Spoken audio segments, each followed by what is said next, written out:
Bonjour, Alfred Rodriguez, bonjour. Vous êtes Bonjour. ambassadeur au Mexique de l'Alliance Industrie du Futur. D'abord, qu'est-ce que c'est l'Alliance Industrie du Futur? L'Alliance Industrie du Futur, c'est l'opérateur en France de la transformation digitale de l'industrie, à savoir l'industrie du futur. C'est l'opérateur en charge de mettre en place les politiques de développement. Dans différents pays du monde. Alors, en France d'abord. Oui, Et l'Alliance Industrie Future a choisi 10 pays dans le monde oui. où il a nommé des ambassadeurs. Donc le Mexique, Le et les Mexique. autres pays, quelques Les autres autres, c'est pays. d'abord l'Allemagne, l'Italie, la Chine, la Russie. D'accord, donc des pays très variés, Voilà, très variés. sur des territoires très différents. Alors, concrètement, au quotidien, quelles sont vos missions? Est-ce que vous êtes basé en France? Et qu'est-ce Non, que non. vous faites? Qu'est-ce que c'est votre journée type? Non, moi, je suis basé à Mexico, Ouais. au Mexique. Et ma mission, c'est de créer des alliances industrielles. C'est-à-dire faire le nécessaire pour rentrer dans un nouveau concept que sont les alliances industrielles, à savoir ne pas avoir une relation client-acheteur Oui. basique, mais plutôt une relation win-win. Alors pour qu'on gagnant-gagnant. comprenne bien, est-ce que vous pouvez nous donner un exemple d'alliance entre quel opérateur et quel opérateur? Si vous voulez, c'est un concept qui est assez nouveau. Il faut dire que ça n'existe pas vraiment encore. Hein. Il n'y a pas encore, mais il y a des actions qui sont entreprises, par exemple avec l'entreprise Dassault Systèmes. Oui. Dassault Systèmes a choisi de former les Mexicains, qu'ils puissent utiliser les outils de design et de conception en 3D de Dassault Systèmes.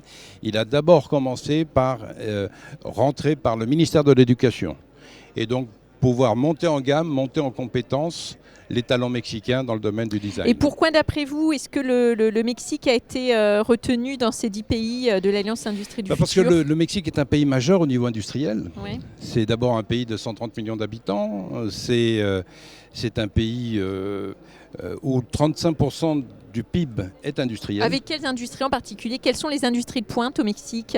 Les industries de pointe, c'est la dernière en date, c'est surtout l'aéronautique. Nous sommes le premier employeur au Mexique aéronautique.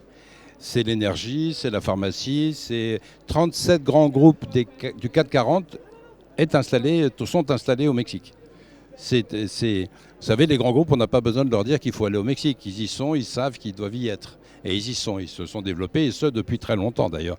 Schneider Electric est là-bas depuis 75 ans. Enfin bon, c'est Saint-Gobain, enfin Alstom, tous les grands groupes sont présents. Par contre, il faut faire passer ce message parce que le Mexique, c'est au jour d'aujourd'hui surtout la porte ouverte au plus grand marché économique du monde, à savoir le fameux le TMEC, Mexique, États-Unis, Canada. D'accord. Alors pour quelles raisons, de façon plus générale, les entreprises françaises ont-elles intérêt à s'intéresser au Mexique? Donc vous avez dit très développé, une industrie, une grande L'intérêt est énorme. population. Encore une fois, vous abordez à travers le Mexique le premier marché économique du monde, avec 3 pays. Ils ont signé l'accord au mois de juillet de cette année. Et une entreprise qui s'installe, parce que là on parle plutôt de s'installer plutôt que d'exporter. D'accord. Une entreprise qui s'installe ouvre d'un seul coup un marché qui est le premier marché du monde. Les Français ont conscience de cet intérêt? Il y a une vraie attractivité ou justement pas? Et c'est pour ça qu'on vous a nommé ambassadeur de l'industrie du futur. Les Français, encore une fois, les grands groupes le savent, ils y sont. Les PME, et là je m'adresse à mes collègues puisque je suis entrepreneur avant tout. C'est de leur dire, n'écartez surtout pas le Mexique, c'est absolument incroyable. Donc ce sera notre conclusion. En fait, le Mexique, c'est aussi un marché pour les PME. Bien sûr. Merci beaucoup. De rien.